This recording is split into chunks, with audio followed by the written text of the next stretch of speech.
Welcome. Once again, we had NRN talk about broader issues, including ethics and ethics around the use of technology. And now, something very basic, very fundamental, and very, very important to India's future, as well for our own individual usage. This is the world on a chip. And obviously, we are not talking about potato chips, we are talking about wafers.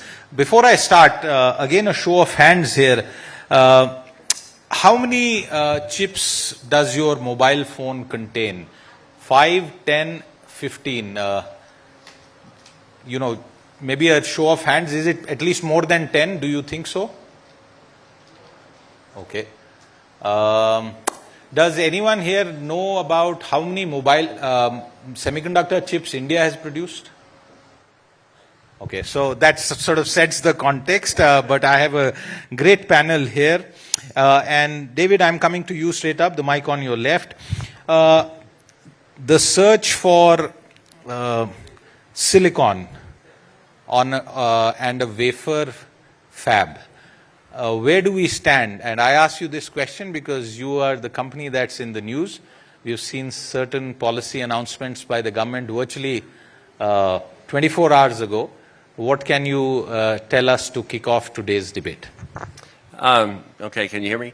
First of all, we welcome the government's decision to open the application under the new policies. One of the things in India, we have to have some gravitas, some mass. And be it one wafer fab or 10 or 15 wafer fabs, the more the merrier. Because we face, and I say we because now I'm Indian, since I've lived here now since February, and you can tell from my accent. That's Texan accent.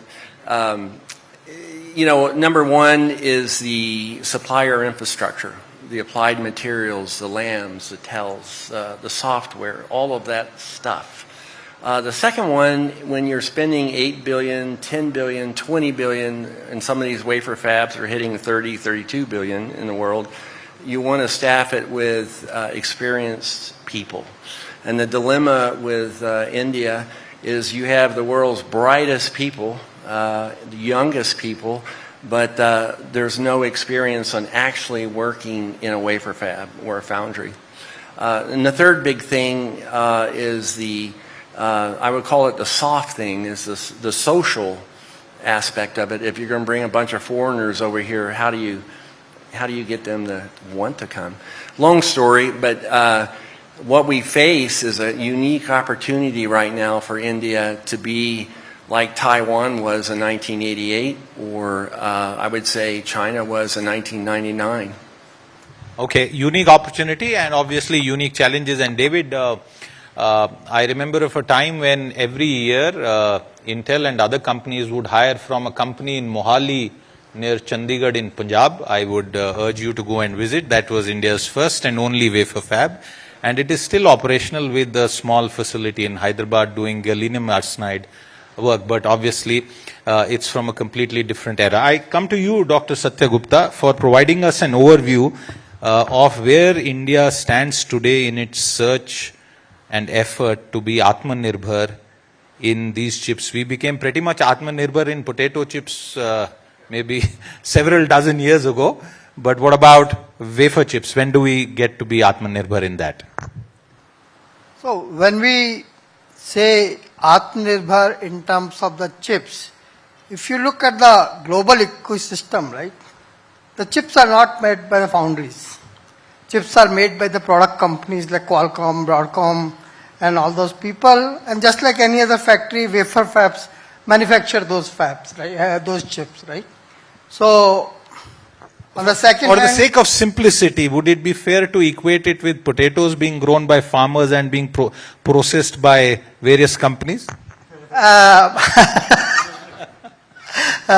Little difficult to say, but you can say the equal comparison is that basically Apple designing the iPhone and Foxconn manufacturing the phone, right? Yes. It's like wafer fab is like more like Foxconn, and the chip design companies are more like Apple, right?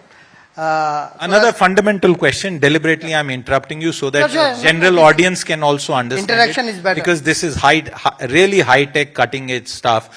What would you say to those people who will say, why do we even need, to go down this path? There is enough semiconductor capacity, minus what happened after the recent supply side disruption. Why not just import and continue to manufacture? Why do you want to sort of reinvent the wheel? So, as I was saying, there has been too much emphasis across the world on the manufacturing side, right? When we say India needs chips, India needs products first, okay? And the manufacturing will basically follow. But at the same time, I think it is a very strategic technology for a country to have. It's not about having this technology, it's about not having that technology. If you don't have this technology, a lot of people say India will become superpower in the semiconductor and this thing. What I say is that India needs a seat on the table when the semiconductor geopolitics is discussed across the world, right? We need that well-deserved seat because we are going to be the largest consumer of the semiconductors, okay? And one of the things which we have to do, and a lot of numbers Neil and other people produce, like I look these numbers very differently. We are large consumer of the chips, but the demand of the chips is not there that much in India. Only 10% of that thing which we consume, we can call as a demand, right? Because if something comes as a kit from basically somewhere else, there's not a demand for India. Let's in fact go to Neil to demystify this. Neil, some numbers. How large is the opportunity? How unique is the challenge? And a more fundamental question, because for the last few years, even the government is looking for answers, and if I may say it, investors who actually sort of make the cut from a government point of view. Demystify this for us, please. Sure. Thank you for having me here. Great question. Why do we need it? And what is the opportunity here, right? So if you look at over the in last year, 2022, in India, India has become a hub, first of all. India has become a hub for manufacturing a lot of electronics. Smartphones, 99% of the smartphones are made here, right, in India for domestic consumption. Beyond that, now India is also exporting phones, right? And a lot of big players like Apple, Samsung, Chinese vendors, they are diversifying beyond the usual manufacturing facilities in China and so forth. And India is becoming more of a hub because also from the policy perspective, government is laying a red carpet for everyone to come and manufacture here. So if you are setting up manufacturing unit of finished goods over here, you need to have a very robust supply chain.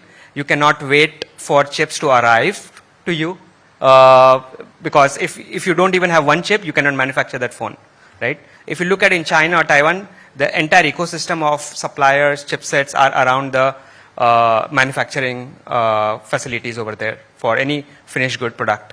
So that helps with supply chain. But what has happened is everyone is over-reliant on these particular suppliers, and they are very concentrated in one or two geographies. And that is where everyone want to diversify. And when you look at, for 2022, we consume close to, as I said, $27 billion worth semiconductors locally, and that is going to go to $64 billion by 2026 in terms of just value, right? And that also includes exports because we have a lot of PLI schemes, DLI schemes. Neil, in terms of the number that you gave, 27 billion going up to 64, it will still be a small fraction of global semiconductor output. Sure. Therefore, does it justify the effort and the investment? Yeah, so this is like 64 billion just 2026, but as we see more and more manufacturing here, design here, we'll see India becoming a more export hub by end of 2030, end of this decade. And that is where I think, for example, India now manufactures close to 16% of the global, 16% of the global smartphones, right? Okay. And now, if you look at mobile and wireless, it's close to 50% of any fabs chips revenue. For TSMC, 50% comes from smartphones. Okay. Right? Hitesh, I come to you on that question, and I'm taking it forward. Where do you see the key opportunity lying from a manpower availability, other resource availability for India? Because the semiconductor industry is massive, it's highly evolved. There are pockets of, I would say, great competitive manufacturing capability. Indians do well in design, for example, overseas, the point that was made earlier on the panel. Where do you see that unique sort of Indian possibility? Thank you for the question. By the way, I'm product of SCL Chandigarh, so that was my first company way back in '96. So thank you for mentioning that. So yeah, I think as you mentioned, so we started this journey not recently. It was way back in '80s that we started this journey, but somewhere over the time, we thought that there are other priorities for us as a nation, and we did not pay too much attention.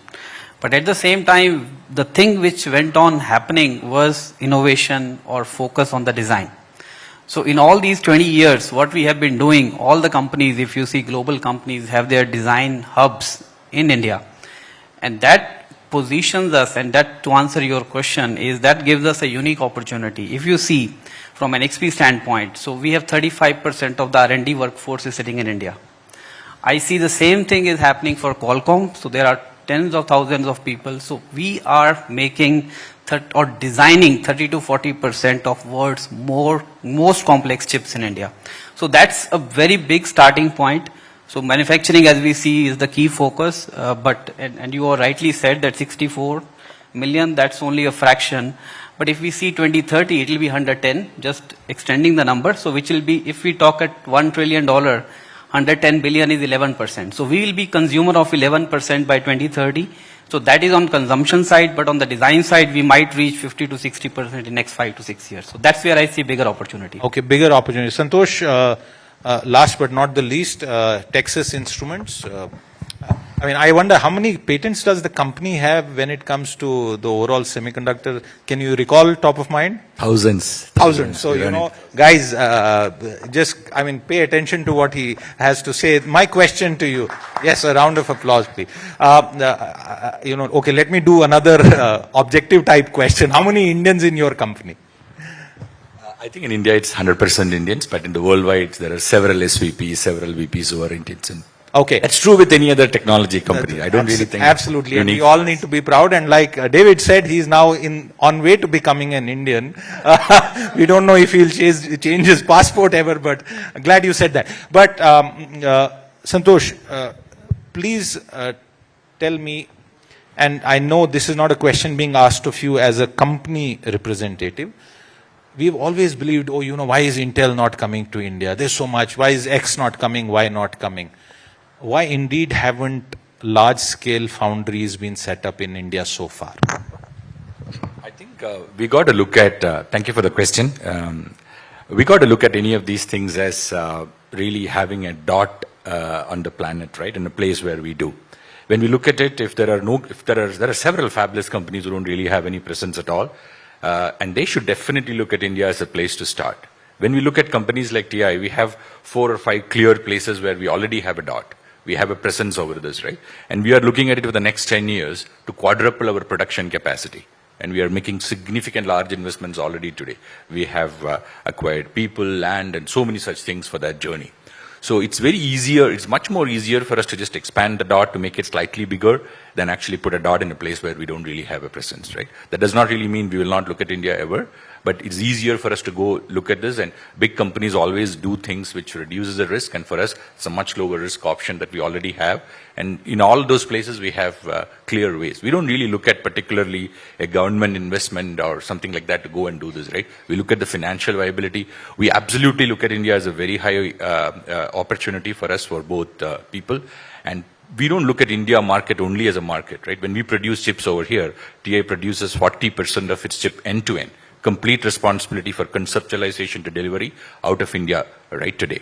When we look at it, we don't look at India as a market. Yes, 64 and 110 and everything will look small, but we serve the world. The products that we actually do are for the world. It's not really for India only, right? It's I'm glad you say that. Please also explain it a bit more. Therefore, in the global semiconductor ecosystem, what role does India play? in the overall. So, we know about Taiwan, we know about other things, but if you were to sort of sum it up, where do we stand in that global ecosystem? It's actually very high in the value chain. Innovation is very, very important, right? And design plays and test plays a very huge role in innovation. And one-third of most of the big semiconductor companies actually have their design houses here, right? And TI produces 40% of the chips, and we have a plan to increase it still further. So I do think we already play a very, very important role. And manufacturing is one piece of the puzzle. It's not the only piece of the puzzle. We got to look at it, right? And everything that we do, it must be very competitive. So is this focus on manufacturing right or misplaced? No, it is absolutely right, because I'll tell you why it is important, right? Because we need people who can produce products, going back to what we heard today, right?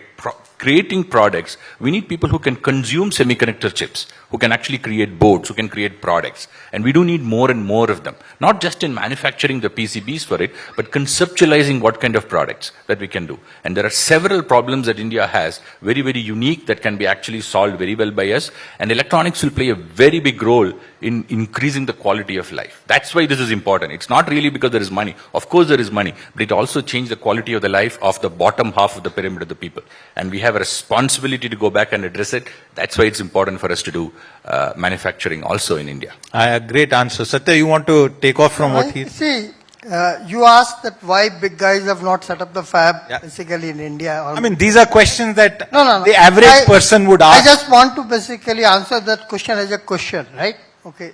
Recently, TSMC decided to put up their fab first time in the US, right? Samsung decided to put up their first time their fab in the US. Why? Because their customers are in the US. Okay. Apple is in US, Nvidia is in US, AMD is in US, Broadcom, Qualcomm, all of their major customers who are basically buying the premium wafers from them, not just the lagging edge, right? Wafers which go up to $20,000 per wafer. Those customers are sitting there. Okay. So that customer pull will always basically make them go near to the customer, right? Now, India, we don't have that customer base, right? That basically we don't have fabless company. We don't have electronics product company. You talked about basically electronics manufacturing. Today, if you look, mobile phone, which we talked basically in big numbers, right? While the manufacturing grew from basically, let's say, $38 billion to whatever $80 billion mobile, at the same time, the penetration of the global brands grew from 1 to 75%. And Indian brands went from 15% to 0%, right? So if you don't have the Apples of the world, the product companies out of India, that does not generate the demand for the chips. If you don't have the demand for the chips, it does not generate the demand for the fab, right? Okay. You wanted to come in, and then I'll come to David and Neil. I may have a bit of a different view than Sure. Satya. So I see a lot of opportunities, and that's what Mr. Narayan Murthy touched upon, right? India for India. So there are a lot of product innovation that we are looking that are required in the ecosystem. I look at automotive. Of course, I may agree with Mr. Narayan Murthy that we don't need autonomous cars, but we need electric two-wheelers. We need autonomous two-wheelers at some point in time. And that's what are the innovations which are innovations for India. And I see huge opportunity. And as Satya mentioned that the companies go where the customers are. So we are going to be a third largest automotive, you can say, consumer in the world. India is going to, is already... with a fairly large manufacturing capacity as well in auto. Absolutely. So automotive is going to be the driver for next generation chips, and it will also fuel growth for semiconductor needs in India. So that's where I beg to differ a bit. I'm saying the same thing. The products are going to be driver. In the mobile manufacturing, we say we don't have the products. That's why the chips are not there. Automobiles, we have the product, so we can have the compound semiconductors and other chips. That's a very big opportunity, but that's driven by the products. We need to reverse the trend in the mobile also. I urge everybody to have 10 mobile brand companies out of India, which take 25% share of the mobile company, and everything in the semiconductor will change once we do that. David, since you are on your journey to becoming an Indian, and very soon people will be calling you, or maybe they already call you David Bhai Sahab. David ji, can you tell us as an outsider, and I certainly believe that this is part of India's process of also technology and adoption and product development and having a manufacturing base is part of our country growing up and going up globally. In many sectors we have done it. This is one sector that we are making our attempts. What's your gut sense? Is it that the government incentives are not enough? Is the government being too cautious? Or is it like other panelists who say that there are multiple other things, including, for example, nearness to customer, that plays a crucial role in an investment decision? Okay, let me just back up a little bit. I have some numbers here. Yeah, sure. Go ahead. You can rattle them off. Yeah, India imported in 2020 $53 billion in semiconductor. In 2023, it's $100 billion. In $100 billion of foreign exchange going out of the country. And 2027 is $400 billion of money going outside. And there's plenty of examples around the world where countries did not pay attention to manufacturing. I won't name them. And you have some countries that did pay attention to manufacturing and look at them. And for every job in that wafer fab you create, you're going to have 7 to 10 jobs on the outside with suppliers, chemicals, materials. The economic impact of one of these wafer fabs in the U.S., and I was a customer to the wafer fabs, several $1 billion a year, writing a check to some of these guys, because my customers were Qualcomm, NVIDIA, Apple, all over. And what they wanted was a product they wanted on time with total quality, and I could do it at a profit. And you want the manufacturing. If India misses this window, the repercussions are going to be huge. You have a doubling of the semiconductor market going from 600 billion to 1.3 trillion. And that capacity does not exist right now in the next 6 or 7 years, even though there's roughly 54 wafer fabs or 61 wafer fabs under construction right now. The other point is the customers, due to COVID, realize that not all semiconductors are equal. You hear this expression, semiconductors are the new oil. Well, if I'm buying oil, I can get oil from Venezuela, Mexico, Saudi Arabia, Indonesia, Texas, and it's oil. Now, when I'm in semiconductor, you have analog, you have digital, you have MEMS, and you have logic. And I'm sure I'm going to upset somebody you didn't name. But the thing is, if I need memory chips, there's only 1 or 2 places I can go. If one of those disappears because of a tweet or a policy decision, I'm in trouble. If I want advanced logic, there's only 2 countries, maybe 3 I can go to. So not all semiconductors are equal. And back to why are there hubs? Because of that infrastructure. If I'm sitting in Austin, Texas, and I'm a supplier, I can supply 5 different customers. If I'm sitting in Arizona, I can supply 4 different customers. If I'm in Hsinchu, I can supply 50 customers. I come to India, I got 1 wafer fab. I mean, I'm talking about a high volume 300 millimeter wafer fab.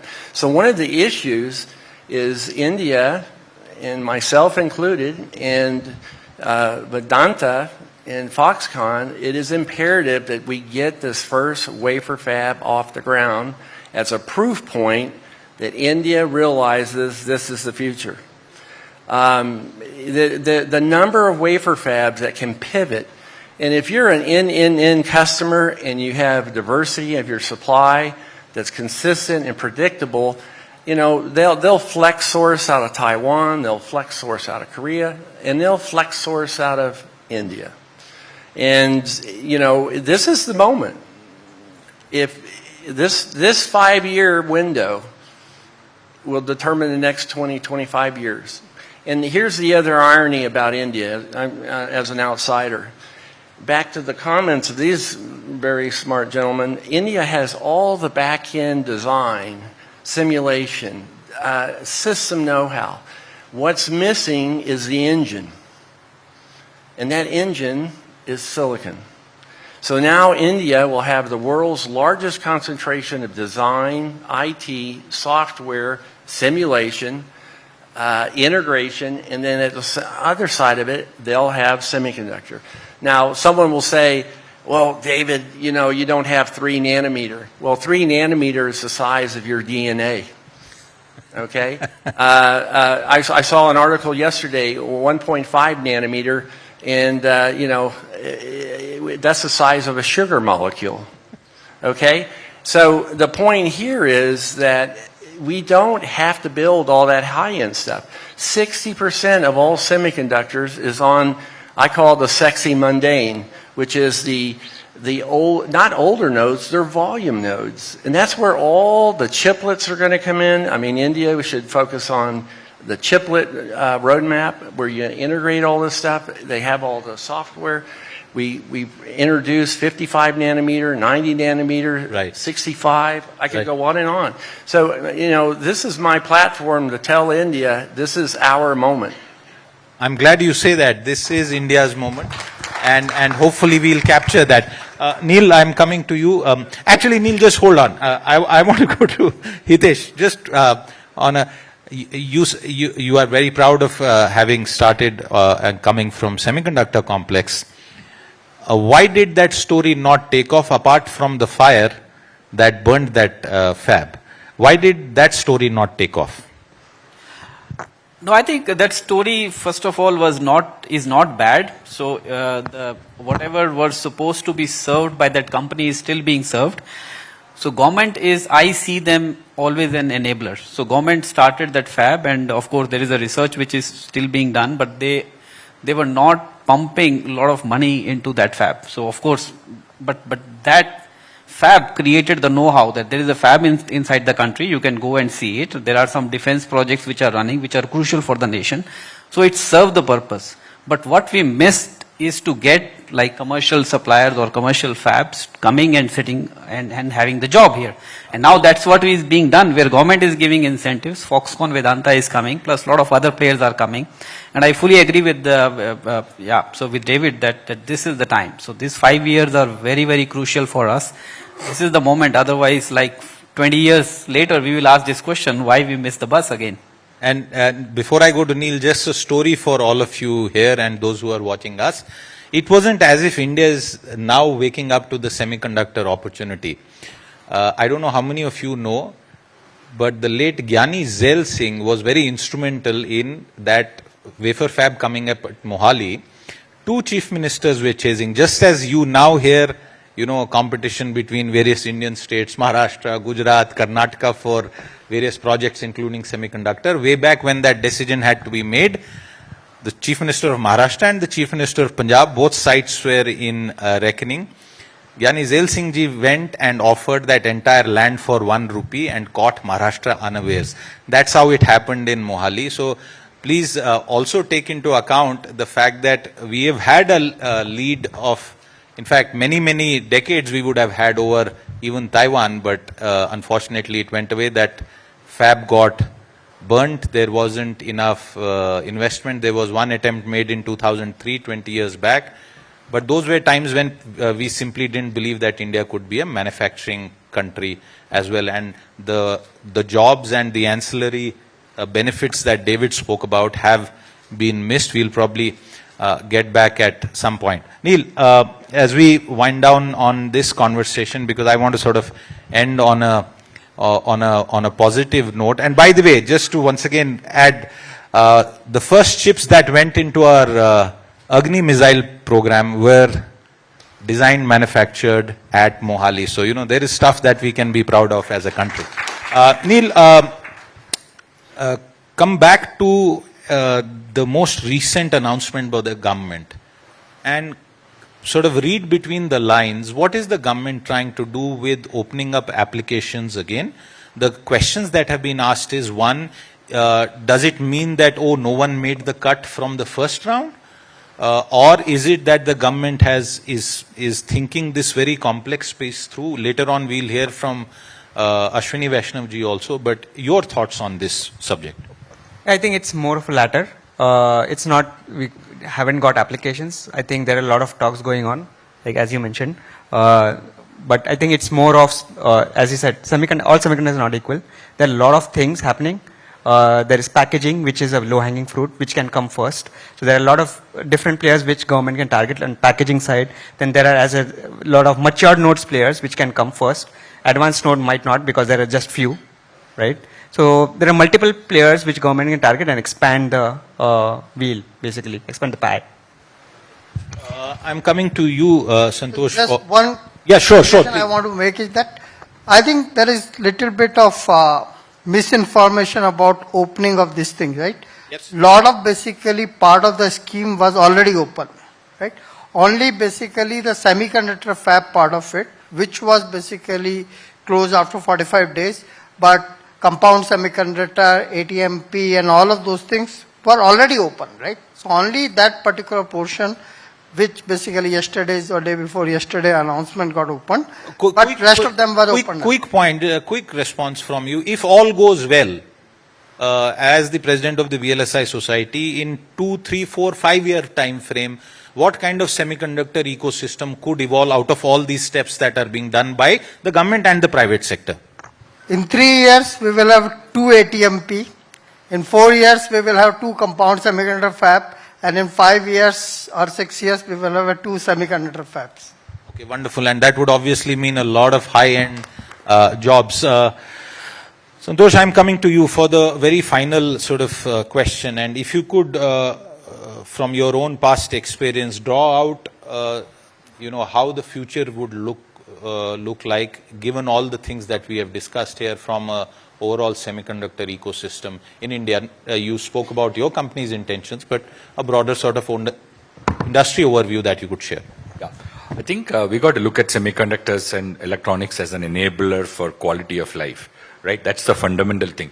Things from mechanical systems are becoming electrical systems, electronic systems have become electronic system. Over the last 50, 70 years I'm talking, right?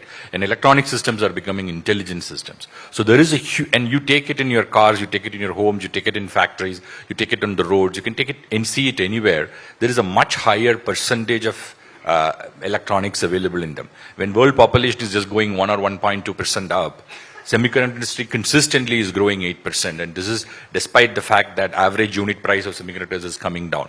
That's why this is such an important segment, and there is a lot more innovation out and available there. So my appeal is to really people who are reading this and working on this, that if you are looking for a future in which core segment of engineering that you should really work on, semiconductors is an absolute space. There are multiple things on chemical, material science, engineering, electrical, computers, all of them over there.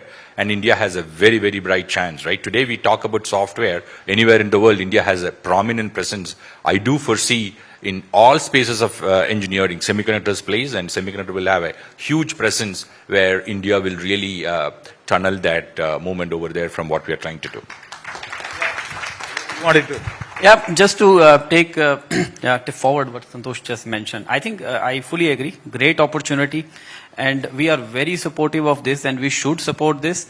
I just give you an example. Every year we run a startup contest. So this year we had 270 startups who are in semiconductor space in India. 270 Indian startups in semiconductor who applied space for the startup challenge. Wow. And we selected 12 of them. We are mentoring them. So I think we, as we say, okay, we are having working on semiconductor space for last 20 years. So we are supporting the ecosystem with the startups because we have like 4,000 heads, but startups can have 40,000, 400,000 heads who will take the ecosystem much forward. So I think there is a need, and we see a lot of opportunity, and fully agree that semiconductor is the area, and it's a difficult area. I was in Europe last week, and there I see students are not reading electronics or semiconductors. But in India, I think we see a larger opportunity to have more manpower to research, to develop, to manufacture semiconductors in India. Well, a young nation with a lot of fresh hopes, and in this very city, if India's software revolution took birth, at least at this BT Tech Today forum, hopefully we have all got some more clarity as to the possibility of a semiconductor revolution. And imagine if the government alone is going to invest 70,000 crore, it has promised to do that through the PLI scheme, the amount of money that can come in from the private sector, and just think it through. In the last 20-25 years, the telecom revolution, the software revolution, the IT-enabled services revolution, and now the king and the core, the heart of the puzzle, which is not potato chips, but wafer chips. Thank you very much to the entire panel for that wonderful time here with us. Thank you.